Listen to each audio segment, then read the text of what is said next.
fans, and welcome to a brand new edition of Cubs on Tap. I am Ron Luce. I am joined by the one and the only Mr. Tyler Edmonds. My friend, we are here to talk about a series victory, thank God. But before we get into everything baseball, how are you doing, my friend? Happy Sunday. Happy Sunday, Ron, man. I'm good. I'm good. It's been a great weekend. And as always, man, it's good to get on here, talking to you, talking to everybody out there to just here to help fill that empty void in everyone's lives with Cubs baseball, that empty hole in everyone's lives with Cubs baseball. And like you said, we're talking a series win. So man, I'm great. I'm great. Good, man. We love to hear that. I'm right there with you, man. We are talking a series win. Um, per usual, I got a bone to pick with the Cubs Pick it. because last week I was at the game on Tuesday night. They lose to the shit sucks. Yeah. And then they go and they walk it off the night I'm not there. Go fucking figure. And then this series, they managed to lose the only day I'm in the damn bleachers. And of course, it's with Mama Luce, the first time she's ever sat. Well, at least the first time she's ever sat with me in the bleachers. Mhm. It's been probably 30 years since she's actually sat in the bleachers. And of course, they couldn't get a W. And we'll get into all of that here in just a moment. But otherwise, sir, I am right there with you. I am good. Cubs series wins are helpful. Jeremiah here saying Brewers swept the Rangers. That blows. It sure does. And we're going to talk on that at some point here in this show. Also echoing that with Jeremiah saying clutch homers by Seiya and Miggy. And we will also get that to the here in 2 seconds because just like you said, Tyler, Cubs win. Cubs won the series. Unfortunately, fall 4-3 on Friday, but managed to pick it up with 6-4 victories and 4-3 victories on Saturday and Sunday, respectively. Overall thoughts, Tyler, on this series from you? Series win. It was a series that we were supposed to win. It was game other than Friday, because like you said, Friday, and we'll talk about it. Friday could have ended a little bit better. There was a few Should have. mistakes that were made. Uh, Other than Saturday, maybe the offense could have been a little better. But with that being said, we won the series. Yes, it sucks that the Brewers swept the Rangers. Nobody thought that was going to happen, but overall, we won the series. So overall, good. Yeah, good indeed. Scott, get your mama's name out my mouth. She's not banned from the How bleachers dare you, Scott? because, Scott, It is not her fault. It's Ron's fault. I'm diving in head first on this one, Tyler. We're just going to dive in because I got you. I got you, Scott, Ron. friend of the program here, is a big fan of a certain player. Um, I got a bone to pick with Patrick Wisdom I knew it. because I had a hunch. he. Let's start with that Friday game because that's the game I'm most pissed about. Yeah, fill me Obviously, in. To be honest, because I missed most of that. I missed a lot of that game. So yeah, let's so fill yeah, me let's in. let's talk about it because what ended up happening was just some frustrating shit, right? Because you get one Patrick Wisdom error, and it doesn't end up making sense. You're like, motherfucker, god damn it, Wisdom. First off, looked at the lineup, saw him playing first, didn't like it to begin with. And then he manages to botch a ball. And the Royals, put together a little bit of a run, ultimately ends in a sac fly that drives in Bobby Witt, who managed to get to second base because of a missed play by Wisdom on a throw that was perfectly easily to handle by Candelario from third. Ends up in the dugout. Witt gets the extra base. The way the inning went, if Witt never got that extra base, he doesn't score. I know And as hindsight's and as we 2020. know, Bobby Witt's kind of fast, right? A He's got some wheels. He's got some little wheels. bit. Scores on a sac fly real easily. Sal Perez put it really deep to the warning track. No problem there. Even a good throw from Hap wasn't going to get wet. So ends up in that. Well, then he does it again. Allows another run around because of an error. And what ends up happening? Bobby Witt hits a 2-run homer instead of a solo shot. So instead of a 3-2 game on Friday, we end up with a 4-3 game on Friday. And I know it's one game, and I know we still won the series, but Tyler, like I told you pre-show, I know everybody's pumped. We won the series. That's all that matters. Yeah, it's all great and dandy until Milwaukee goes and sweeps Texas. We lost a game by winning a series this weekend. Every game matters at this point. It's the playoff. Right. That's how the coaching staff needs to treat this. I think that's how fans need to see this. Every game truly does matter. Because, yes, the Cubs are in a wild card spot. That's all fine and dandy. But look at that wild card race right now in the NL. It's not a guarantee the Cubs are going to make the NL wild card, right? I mean, everybody in there is tied. It's crazy. It's chaos. Woo! At this point in the season, I get it. Analytics tell you that Patrick Wisdom's really good against lefties. That's great. But not only for them to – right, Scott? Where is Mervis? No, I can tell you who should be playing first base. It's Candelario. You got the guy, you acquired him, and then you said he's going to play majority of his games at first base. Why is he playing third? Because then on top of it, and this is Scott's just teeing me up here. Why was Magical pinch hitting for Wisdom? Because they don't have faith in Wisdom. So why is he in the lineup? Yeah. Why is he in the lineup? If you don't have faith for him to hit against a lefty in a crunch situation like that, why is he in the lineup? Because you can literally look at that game and go, Taillon pitched really well. Taillon pitched really well. He did. Incredibly well, as a matter of fact. Only gave up the 2 earned runs. Yeah. But it's 4 runs on his card because of 2 Patrick Wisdom errors. The team didn't make any other errors that day. Mind you, they showed the graphic today. The Cubs have the best middle infield in baseball by defensive runs saved. Nico's second in the league in second base defensive runs saved, first in the NL. Dansby is first in general at the shortstop position. When I'm at the point in the season now, Tyler, I thought about this a little bit earlier today, where if third base is going to be the Achilles heel of this team down the stretch, that's where you put your player that you're least concerned about or that you're most concerned about. Yeah. If you're going to play Wisdom, that's fine, but then play him at third base. Why is he playing first when Candelario has shown you he is a very adequate defender at first base? Yeah. Because again, and I feel like Patrick probably, I honestly feel like Patrick feels more comfortable at third base. yes, absolutely. Like, why put him in that situation? And he showed you why. Because he's not comfortable at first. He tries to make he couldn't pick a basic ball where the pick is coming at his head level. At times he looks more awkward than when Trey Mancini played. And that's and not Trey good. Mancini looked awkward AF at first base at times. Yeah. Fact. So, again, I'm all happy about it. Mr. Russ here saying Candy at third, Belly at first, Talkman in center, or he even said, PCA in center, which I'm going to get your thought on that. That might be a part of my final thoughts for this episode, but that's what makes Friday so frustrating, right? I'm still happy they won 2 of 3. Don't get me twisted, folks. I know we're 9 minutes in the show and you're like, why is Ron mad? But the Cubs had an opportunity to sweep this series and keep pace with the Brewers. And at the time, it was the first game. It was game 1 of the series. Game 1, and you're like, is this how this is going down this week? Right. Is this what's happening this weekend? Because this is the crazy thing. I was talking to one of my buddies that's a White Sox fan about the Royals, and he's like, yeah, they're a pesky team for being 40 and whatever they are. They're a very pesky ball club. Like, they play hard, and they got some dudes in that pitching rotation pitched well all weekend.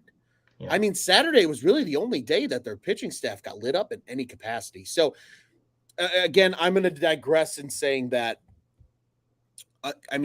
just plain and simple, Patrick Wisdom should not be playing first base, not when games matter like they do right now. Because, again, you had the opportunity as the Cubs, right? First off, makes Tuesday's loss to the White Sox look even worse, too. Yeah. Because you could have put your foot on the throat of the Brewers this week and been 1 game back, even if they did sweep the Rangers. Instead, you're 3 games back. Yeah. And now that makes that series at the end of the month that much bigger.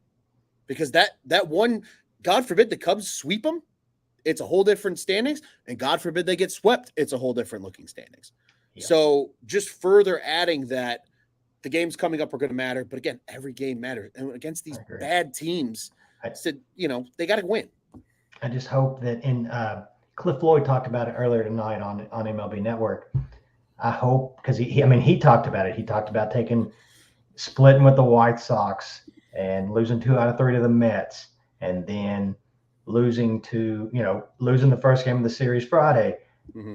And it's like we've talked about on here over and over. I just so really, really hope that we're not sitting here at the end of the year picking out these games. You could probably go back and do like a montage of all these games we've talked about, these games that we should have won.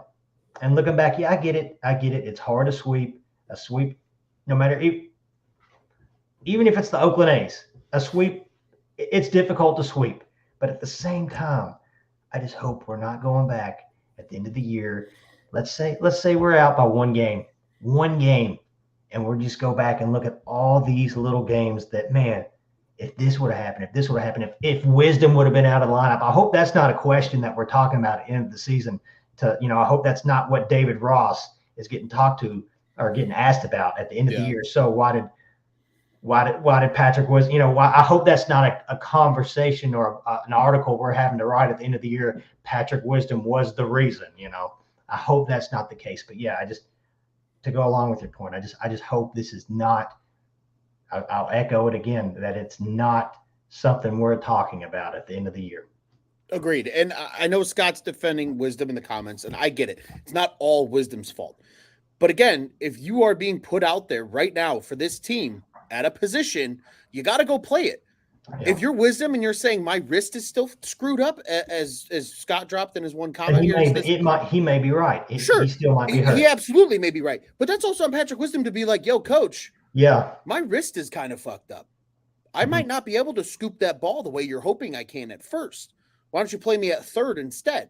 Or let's talk about it. Or maybe he should be on the IL if that's the case and heal properly. Yeah. Right? Like, there's so much more. You can say all you want about his power. That's great. 14 of those home runs came, I believe, by the end of May. Yeah. 14 came by the end of May. So, yeah, you could say he has the most power on the team, but ask yourself, does he really? I mean, he's a strong SOB. He's not consistent, though. That's the problem. He's not. It's all fine and dandy to be the world's strongest man on the ball club, but if you're only hitting 1 out of every 14, plate appearances that you see, especially at this time of the season, it ain't gonna get it done. The matchup game, I don't care about the matchup game with Patrick Wisdom. Don't care about it. I'm at the point now, and this is kind of my closing thought on this, Tyler, before we look at actually positive things from the series, because they did still win 2 out of 3. I'm at the point now where I'm ready to just see the best 9 players every single day. Yeah. Because we're at the point now, like, if you want to play with the order guys based on matchups, fine. Like, if you want to elevate Christopher Morel against lefties, fine. Understandable.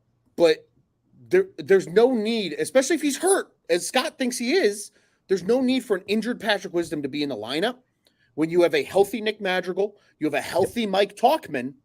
Because here's the thing, I'll take Mike Tauchman going 0 for 2, but if he walks twice and he gets on base. Yeah. And he's going to play a solid defense. You don't I mean, he had the little blunder Saturday, but dude, the sun, shit happens. Yeah, shit happens. Shit happens. So again, like Scott said, can't blame it all on Wisdom, but when you look at the box score and you go, oh, why did Taillon have 2 unearned runs, and then you see that there's 2 Patrick Wisdom errors, you go, that's not great. So again, a shitty loss on Friday, but again, to the good part, and this is kind of a theme across the whole, and see, Scott, we're all on the same page here. The best 9 going forward, 100%. But the one thing I will say about this series, Cubs got good starting pitching the whole series. They did. Really good starting pitching the whole series. Just listing off the stats here, Tyler. Taillon on Friday goes 6 innings, 6 hits, the 4 runs, only 2 of them being earned. Excuse me. Did not walk a single soul. 3 Ks, just gave up the 1 bomb to Bobby Witt. That was really the one big mistake that Taillon made in that game. On Saturday, friend of the program, NL Cy Young should be favorite, Mr. Justin Steele, with his league leading 14th win of the season, 6 innings, 6 hits, just the 2 earned runs. Again, no walks once again with 7 strikeouts. And then on Sunday, the professor took the Royals to class, 6 1/3, 5 hits, just the 1 run, only 1 walk and 3 Ks. Starting pitching for the Cubs this entire series walked 1 batter. That's impressive. really, really good. And that's going to get you really far if they are able to keep that up in the rest of the season. I agree. I'll be honest. This very first inning today with Kyle Hendricks gives up the run. I'm like, gosh. And to be honest, it also seemed like, other than the run, it also seemed like I was like, man, these guys are going to steal all over Kyle today, because it seemed like he was slow to the plate. He does have a good pickoff move, but it seemed like today he was slow, or at least that first inning, he was slow to the plate. But dude turned around and shut things down for 5 1/3 more innings. So between that, I think I saw a stat today that it was their 5th straight.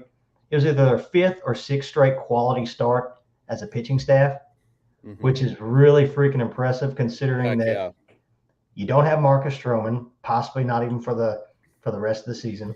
Yeah, we'll get into that here in a little bit. Then you're bumping through guys like, you've got Assad, who's been great so far, a guy that also hasn't been, he hasn't been super used to doing that all season long, and he gets thrown in and he's doing his job. So for a team that is desperately, for this team to come anywhere near the playoffs, whether it's wild card, division, whatever, that starting pitching staff is going to have to deliver every single game. And I know that may sound like a lot to ask for, but right now with the yes, Saturday was a nice 6-run game, but with the offense being kind of right now, that's the starting pitching staff has got to step up. And so far, at least this weekend, great, awesome, love to see it. Yeah, 100%. And Scott dropping some math for us here in the comments. He says 39 games to go, 20 wins gets you in the playoffs, 24 wins you the division. That's probably correct. I mean, they are going to have to play really good baseball here down the stretch. I would even argue that 24 might not be enough for the division. They might need 26. Especially if they're pulling games, especially if the Brewers are pulling games out of their ass against the Rangers. Yeah, it might be more than 24. Especially against the Rangers. Completely agree with you there, Tyler. A very good offensive ball club that they somehow managed to sweep this weekend. Yeah, crazy, man. Absolutely. But again, I think that was the one saving grace of this series, despite the 2 out of 3 versus what could have been a swept. Because even the relief pitching was good too, Tyler. I mean, I'm looking at the box scores here right now. Fulmer, Quas, Smiley, despite Quas kind of making shit interesting, was good. Merriweather got beat up a little bit, as did Fulmer on Saturday, but they worked around it. And then on Sunday, I will say though, Saturday Merriweather did get beat up, but the 2 strike, the very first batter he faced, his stuff was nasty. Nasty. 3 straight pitches, all 3 of them had crazy movement on. I was like, dude, this guy's, and then, he does give up the run, but then, like you said, bounces back today. But man, when that guy's on, that dude is nasty. He really is. And I think today was a good example of that, Tyler. You bring that up. That 1K that he had in the 8th inning against the Royals today, just a disgusting 99-mile-per-hour heater high above the zone. Yeah. And again, it gives that illusion to the eye that it's like a rising fastball almost when you're throwing it that hard. Again, I listened to a little bit on Thursday, Tyler, before it was Cubs off day. I was heading out over to the BMW Championship. For those that weren't maybe following along all weekend, On Tap got the honor and the privilege to media credentialed cover the BMW Championship over at Olympia Fields. And I was listening to 670 The Score, and that was the one thing they were talking about on the radio was this Cubs bullpen and how good they have been. And obviously this was coming off the Morel walk-off, right? So obviously Fulmer was a large topic of discussion as a part of that, but Merriweather was brought up in that. Leiter was brought up in that. They've found these guys now that have found their roles, and again, have overall been really good. And Tyler, I know there was something that you wanted to talk a little bit about, and you brought it up when we were discussing pre-show. So let's get into it. Yeah. I know. And Scott kind of teased it up here, actually, for us. Alzolay might have the highest ERA as a closer, but also have the highest conversion rate. Alzolay gave up 2 runs today. Still got the save. Still got the save. That is now number 18 on the season. I think he's 18 of 19, if I did my math correctly here Yeah, I believe he has the on the year. most. I think now he has the most saves since July 1st. Is that right? I know he was tied for first coming into today. It sounds about right. It sounds about right. Yeah. So, a guy who's been really good. He's still getting the job done despite getting a little more beat up than he historically would. Do you, Tyler, have any concerns with a guy like Adbert down the stretch here if things start to fall apart? A little, just because, and Rick Sutcliffe, it's crazy. Like we said before the show, Rick Sutcliffe was talking about this right at the very beginning of his outing about finding that release ball on his breaking pitch, or finding his release point on his breaking pitch. Because you could see, like, there was a couple times, there's times where he'd miss high a little bit, he'd give up a hit here and there, and talking about being more of that strikeout guy, being more of that lockdown, shutdown strikeout dude, as far as getting back to that. And it kind of showed today as far as giving up those 2 runs and making things interesting in the 9th, and thinking, oh crap, I don't like this. But like you said, he's been impressive since July 1st. But at the same time, against some of these teams, the Brewers, who obviously, according to this weekend, are pretty good offensively, against some of these juggernaut offensive teams that we may see at the end of the season, he's gonna have to clean that up a little bit. I'm not sitting here saying that, oh man, because he's been very good. He's been very good this whole season, but he's just, this stretch right here, you got to clean that up, because 3-2 game, different story. 4-1, you come in, nice cushion. 3-2, 1-0, can't have it, can't do it. So hopefully, and like, I'm sure Hotovy will, take him to the pit. They'll figure stuff out. But yeah, other than, it's not like he's done, kind of thing like that. I'm not saying that. Sure. Just, you gotta clean it up just a little bit, Yeah, now is not the time of the season for it to fall apart. I agree with you there 100%. But on the topic, like you said, Tyler, you mentioned the offense here a little bit and the bats.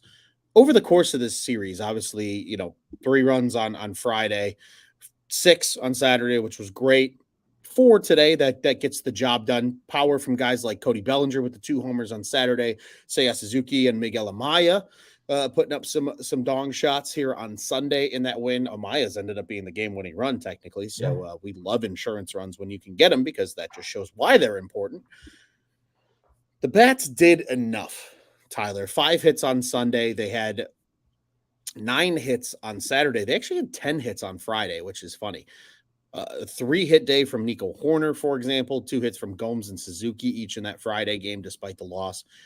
It feels like over the last 5 games now, since the start of the White Sox series, this offense has still been getting on base, which the Cubs are amongst the best in baseball on base percentage. Like, whether it's walk or hit, they get on base. But the driving guys in with runners in scoring position seems like, I don't want to say it's becoming an issue, but like in the same kind of, I guess, gasp of air as what your concern is with Alzolay, right? Of like, this is now not the time to regress to, we can't get guys in when they are in scoring position, right? So again, super happy, I think, overall with the bats. I love that the power has been there. I like watching Belly go oppo twice. I think that is huge. Of course, I giggled and laughed because both home runs were within like a stone's throw of where I was sitting on Friday. It's funny though. Speaking of Belly's home runs, they were talking on the broadcast just that morning. He came in and that's what he worked on, was hitting it opposite field hitting. And he came in, I want to say maybe even the day before, and that's what he worked on. And then turns around, bang, 2 of them. It's amazing. That is why they are professionals, right, sir? Like they're just good at what they do. Sorry, I'm just over here pouring a little brewski, little Riverlands Brewing. A little shout out to them, local brewery. They're up in St. Charles. This is called Aberration of Light. It's a double dry hopped, double Indian pale ale, aka it's really heavy. That's all people should know. But it gives a great color, and we'll promote the World Series glass here as well. So and this has been a glass of beer with Ron Luce. A glass of beer with Ron Luce. Anyway, but no, man, I'm right there with you. I think from an offensive standpoint, there's some things that can get cleaned up. But again, dubs are dubs. Things are cool and tough. Tyler, we're about 26 minutes into this thing. We want to talk some other news points here besides just this series. So let's dive into it. And the first one, let's start with just the Marcus Stroman situation in general, because reports came out over the course of the last week, maybe 3-4 days, that rib injury he's got going on is really nasty from what it sounds like. That he is just not having a good time. He's in pain. Like, it hurts to breathe to an extent sometimes. It hurts just to move at times. That gives me the impression that there is a world where we don't see Marcus Stroman before the year's over. Doubling down on that, the rumors come out today, and again, rumors, Bob Nightingale reported, we'll preface with that the Cubs have zero intent of offering a new contract to Stroman in any capacity. Tyler, you had a couple of thoughts on this, so I want to give you the floor here first.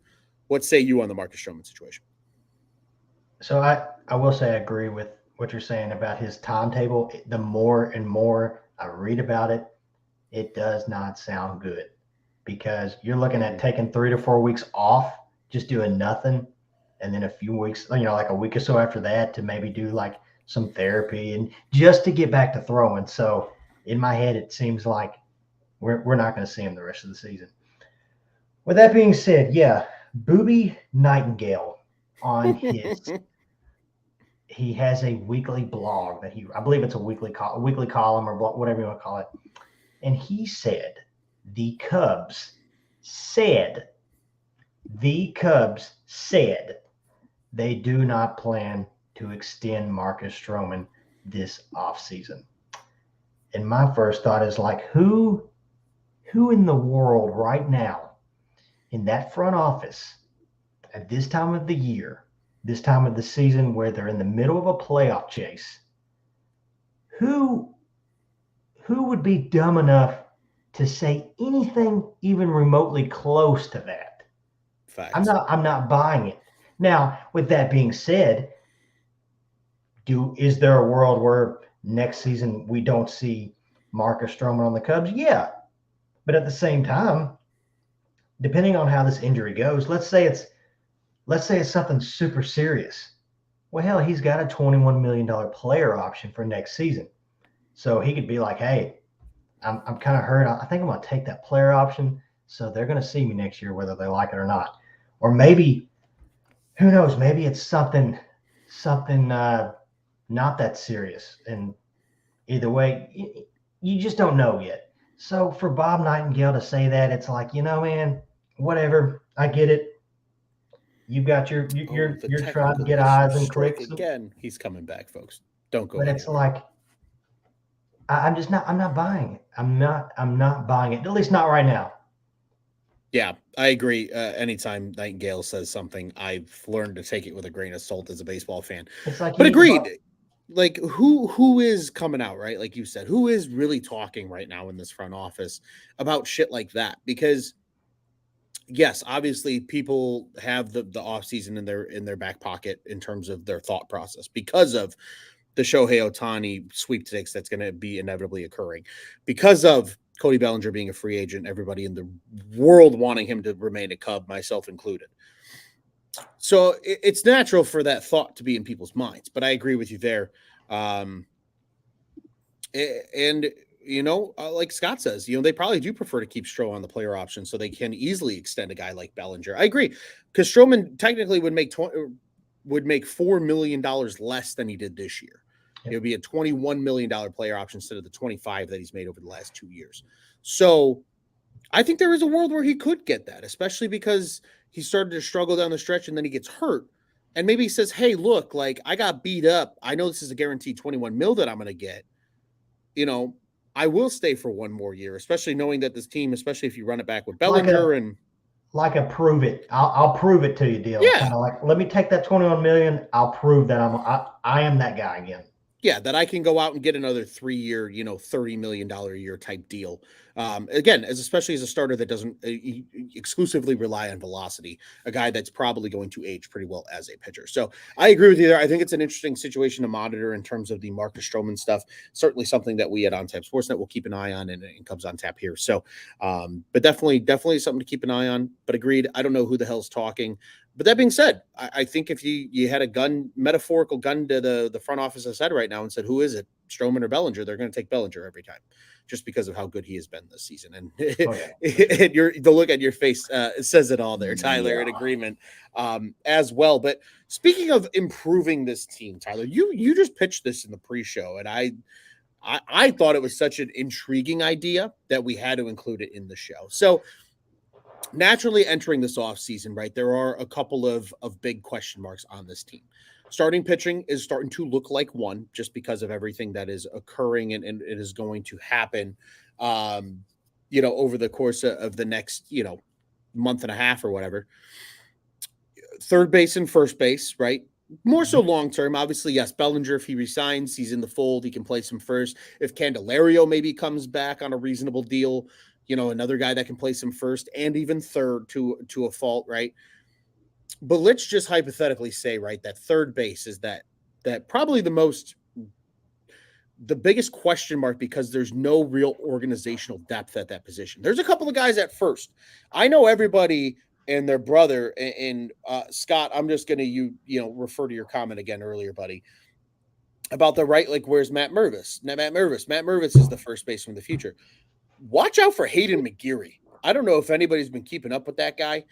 Was a 2022 draft pick. He was a D2 product, so he wasn't even D1 college baseball.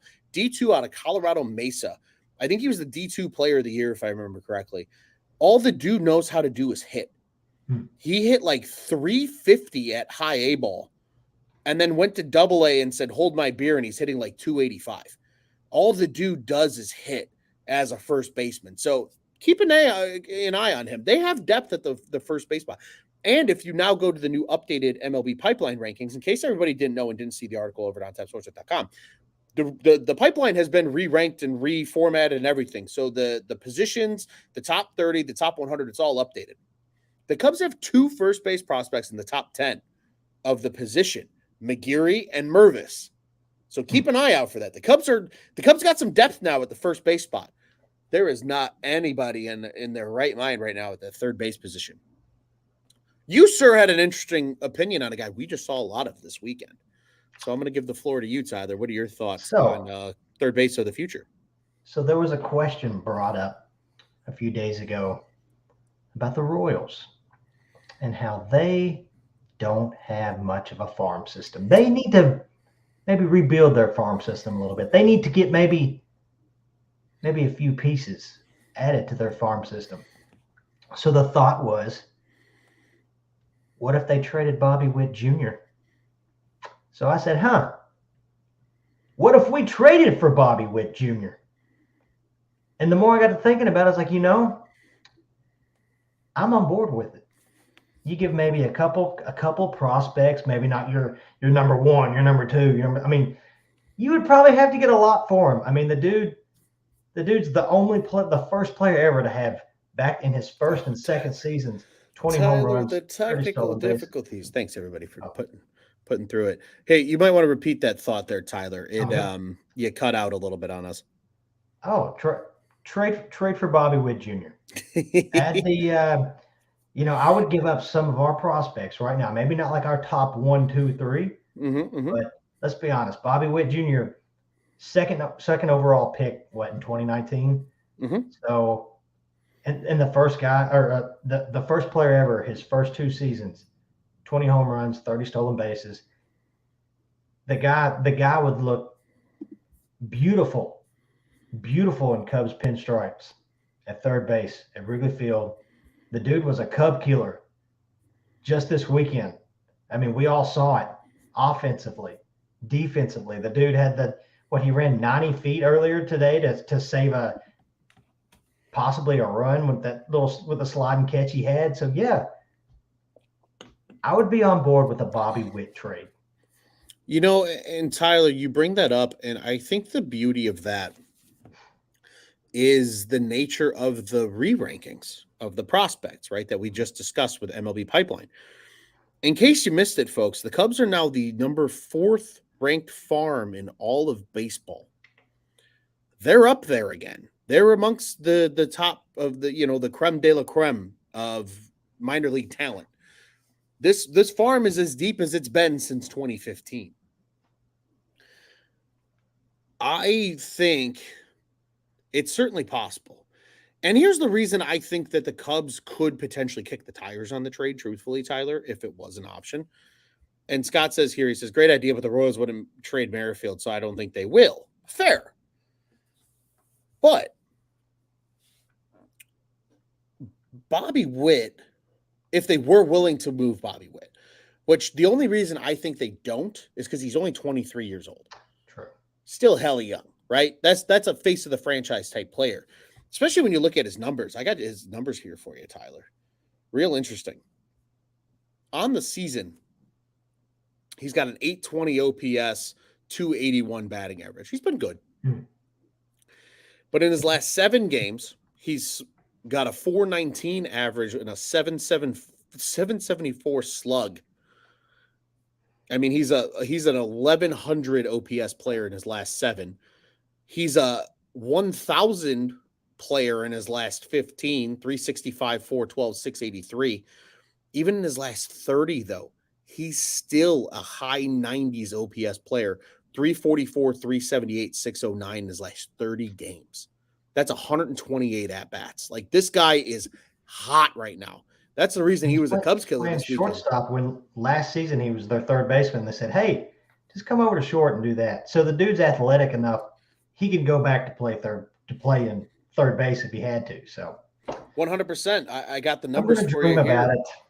Yeah, I got the numbers here for you, Tyler. He's played 12 career games at the DH spot. He's played 212 of his career games at shortstop, 208 total starts, but 55 games, 50 starts at third base. The guy knows how to play the position. He started, like you mentioned, started there in 2022. They moved him over to short. I think he's naturally a shortstop by trade. Yeah. So when he came up and moved to third, like, it's not out of the realm of possibility. But again, if the Cubs were willing to pay the prospect investment for a guy like Bobby Witt Jr., it would certainly make a lot of sense. And then, hole at third. Throw in beautiful blue-eyed Patrick Wisdom in his 20 home runs. I would suggest not playing him at first, but DH him. Yeah, throw him in too. You guys took a guy from us a few years ago, I think, in Jorge Soler, and look how that panned out for you. So you know what? You take Patrick Wisdom from us, you throw in Bobby Witt Jr., we'll throw you in a couple little nice, shiny little pieces. Wham, bam. Thank you, ma'am. Bobby Witt Jr. is a Cub. 2024. Spicy. I'm a fan of the idea, Tyler. I truly am.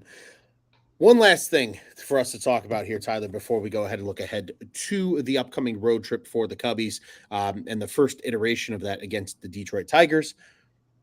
The DFAing news of one Tucker Barnhart. Scott brought this up a little bit earlier. He says, I don't hate the DFA of Barnhart, but I would have loved had Mervis or PCA been called up. Fair.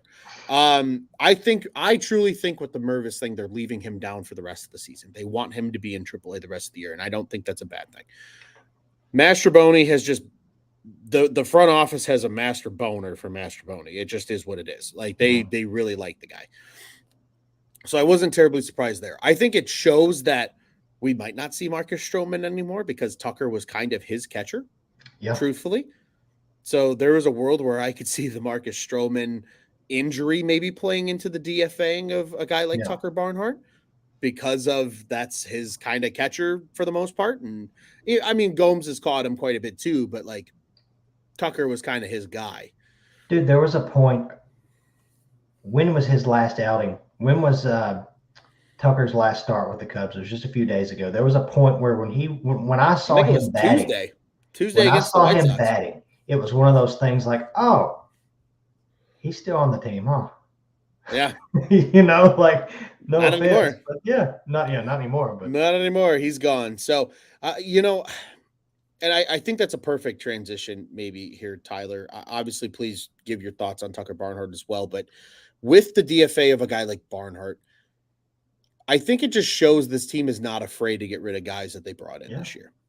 I I agree. think there's a world where that could happen potentially with a guy like Patrick Wisdom Yeah. if it comes down to it. Oh yeah. But that being said, to Scott's point a little bit, again, I don't think we see Mervis anymore this year. I think we'll see him next year. I don't think we'll see him this year. But I think there's a world where PCA gets a cup of coffee with the Cubs in September and maybe does really well. Maybe you give him that 10-game cup of coffee in the beginning of September and say, look, kid, if you're doing what you've been doing at every other level, maybe you're not hitting 280, but you're hitting only 240, but you're giving us those game-changing plays and playing quality Gold Glove defense in center field. I agree. I think we could see PCA down the stretch here. So I like the 10-game cup of coffee idea. Give him 10 games. If he swims, he swims. If not, don't leave him up. It's like, hey, that's fine. You're still a guy. Like you're still that dude. Yeah. Don't you just at this point in the season, it's like, thanks for coming, but like just we can't risk it right now. But like you said, if he has like these game-changing plays and at bats and everything like that, hell yeah, screw it. Let him come up and see what happens. I mean, over the past 20 years, you can just go back and look at all the times that teams have like caught up guys just at the end of the season to make huge. I mean, look at David. I know he's a pitcher, but like David Price, for example, the dude was pitching for Vandy in the College World Series, and then just a few months later was pitching in the World Series. So and then there was a dude for the Royals not long ago, same thing. So yeah, if it works, it works. As far as the Tucker Barnhart news, I know a lot of the guys were like on the broadcast was like, yeah, he was a great clubhouse guy and all that, but I'll be honest, I was looking at it as it was only a matter of time, really.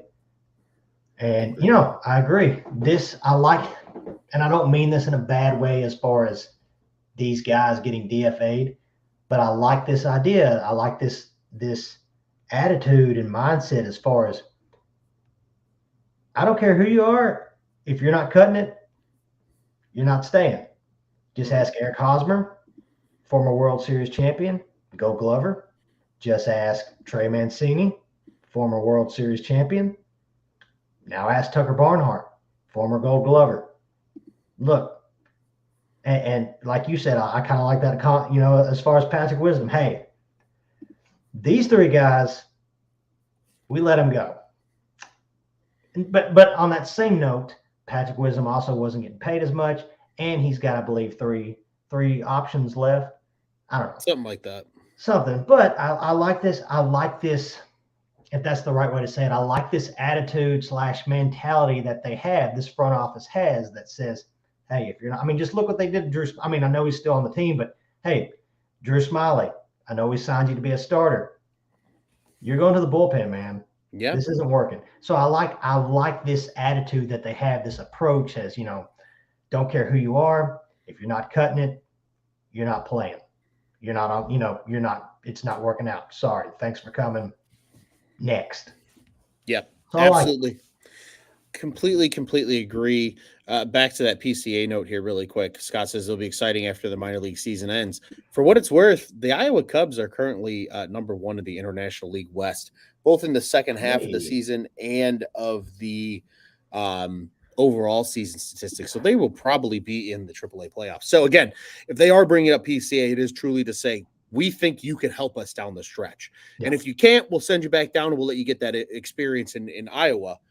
But I really do. I really think there's a world when September call-ups open up on September 1st that PCA's got a chance to be one of them.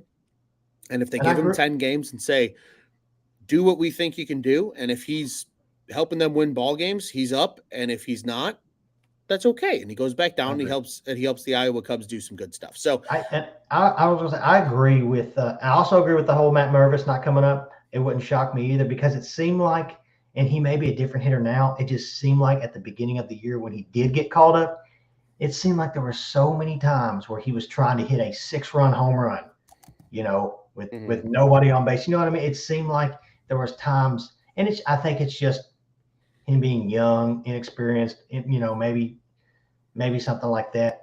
And that's something, once again, with this team in the spot that it's in right now, maybe that's not the best idea. So I agree. I wouldn't be surprised if we didn't see Mervis at all.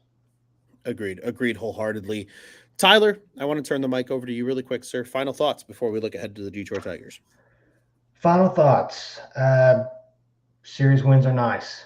Should have won the first one. But with that being said, we've got, and I feel like you're probably fixing to talk about it right now, got to keep the freaking cleat on the throats. Absolutely, 100% agree. A couple of final thoughts from some of our listeners as well. Some good comments that have come up here over the course of the show. Scott saying Assad for Rookie of the Year. It would be cool, man. I would be for it. I'm never against Cubs getting some love and some honor. Hank Rodriguez dropping into the comments here a little bit earlier saying broken rib cartilage happens on high impact trauma. How long before we find out the real reason for Marcus Stroman's injury? I think that's going to be something very interesting to keep an eye on. Again, I really do think that Stroman situation is going to be drawing a lot of headlines kind of down the stretch here. So something that we'll be keeping the eye on as well. My final thought for you, Tyler, is this. Really, it's just a stab at I don't understand why the Brewers are winning baseball games, right? Because like we said, the standings, Cubs are 3 back of the Brewers in the NL Central. Cubs currently sit in the last wildcard spot. They have a game on Miami, Cincinnati, and Arizona for that last wildcard spot. Game on the Reds for second place in the division. Mind you, Tyler, in case you didn't know, the league average currently for OPS this season is 733, right? The Milwaukee Brewers have just one player above an 800 OPS in their starting lineup as of today's game, in their win over the Rangers, right? That is Christian Yelich. He's having a good year. I'll call it for what it is, 829 OPS. Looks really good. For reference, the Rangers have 5 guys over an 800 OPS in their lineup. 5 guys. They had Duran, 814 OPS. Lowe is an 819 OPS. Garver is an 855 OPS as a catcher. It's pretty good. Corey Seager's lighting the world on fire. He's a 1,071 OPS. Stupid. And then Simeon is an 810 OPS. Remember that 733 OPS average that I told you about there, Tyler? Oh, yeah. The Brewers don't have anybody other than Yelich that qualifies for above average. Why in the fuck is this team sweeping the best offense in baseball? It doesn't make sense. It's infuriating. This is why bullshit. It is. And I get it. They pitch well. I got it. Trust me. I have Freddie Peralta on a fantasy team. I know how good he's been lately. I know how good Brandon Woodruff and Corbin Burns are. But the fact that this Milwaukee Brewers team is number 1 in the NL Central with 8 players that are below league average in OPS in their lineup on a day they beat the Texas Rangers is stupid. Yeah. And this is why, but it's what makes baseball baseball. But it's also another reason why I hate the fucking Milwaukee Brewers, Tyler. I mean, they basically don't even have a home stadium. So no, they don't. I don't even know why they have home jerseys. So it don't make sense. It's just it's that Brewer bullshit. It is. That Brewer bullshit indeed. But nonetheless, I digress. We will go ahead and look forward. Tyler, we are looking ahead to 2 games because we will be back live on Tuesday night. Why, you might ask? Well, our friends over at the Dingers podcast are live right here on the On Tap Sportsnet YouTube channel on Monday evening. They will go live between the 8 o'clock and 8:30 slot. Usually about 8:15 is right around when they go live Central Time. Be sure to tune in. Join the comments exactly like you do with us here at Cubs on Tap. Show the Dinger Boys some love. But they will be live probably right after the game, actually, because the Cubs got some early ones this week, folks. 5:40 start time on both Monday and Tuesday in Detroit. They will trot out 2 different pitchers in this one. Shocking, I know, but it will be Javier Assad taking the bump first on Monday. Tyler, Assad pretty good on the year, 3.11 ERA. He's 2-2 record-wise. He'll be going against, I got to look up this guy's first name because I've legitimately never heard of him, Alex Fado, 27-year-old right-hander. He's 2-4 on the year with a 5.16 ERA on the year. And then, as we noted again on Tuesday, when you will hear from us again, currently Drew Smyly is slated as the starter. For what that's worth, there were some reports that came out from David Ross that they would explore the idea of putting Smyly back into the rotation because of injury and things like that. MLB.com has him listed as the starter for Tuesday. We will see if that still holds true. But if that is the case, he will be trotted out against another right-hander for the Tigers. This time it will be Reese Olson, the right-hander, 2-5 on the year with a 4.83 ERA. Tyler, you know the drill. What's it going to take for this Cubs team to get 2 of 3 bare minimum against this Detroit Tigers team this week? Well, to be honest, I don't think, at least for the first game, we're not going to have to worry about starting pitching. Javier Assad, I'm expecting him to go at least 6+. Here's the thing. Yeah. You look back at these two pitchers you just named off with the Tigers. You look at those numbers, you're like, yeah, we should tee off on them. With that being said, here lately, a couple of the Royals guys that we faced this weekend, you had freaking Tiki Timbo from the White Sox. Tuki Tucson. You had those you had those two dorks for the Mets that had like ridiculous, like just horrendous stats, and you think, oh man, we got to crush these guys. You see this, think the same thing. Just score a couple runs. Give Javi some run support, please. And Drew Smyly, big start for Tuesday. That guy's got to come out, and that I don't care that it's the Tigers. I don't care that I don't even know where they are in their division, but I know it's probably not good. I don't care. He's got to come out and show out. It's got to be quality. It really does, because it's huge. That spot right there that he's pitching in, that is going to be huge down the stretch, especially with, like we've been saying over and over, Stroman's out. Who's going to step up and take it? Drew Smyly. You got to step up Tuesday, man. You got to step up Tuesday. But if he does, might be a nice little series for us. Yeah, I'm right there with you. Good pitching in the course of this series, and the bats, you just need timely hitting and play good defense. And as long as you get that good pitching as well, good things are going to happen. Just a couple of notes to add on to that, Tyler, as you mentioned, right? Agree with you, right? The Cubs have had opportunities to beat up some of these guys with inflated ERA totals this year, and they just simply have not. Or they come out and those starters they have a really good day. Again, it's baseball. It happens.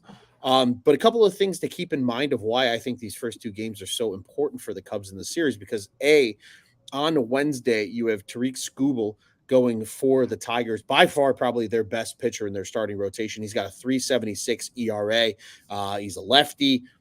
We know how the Cubs are right now with lefties and that weird lineup that David Ross likes to trot out.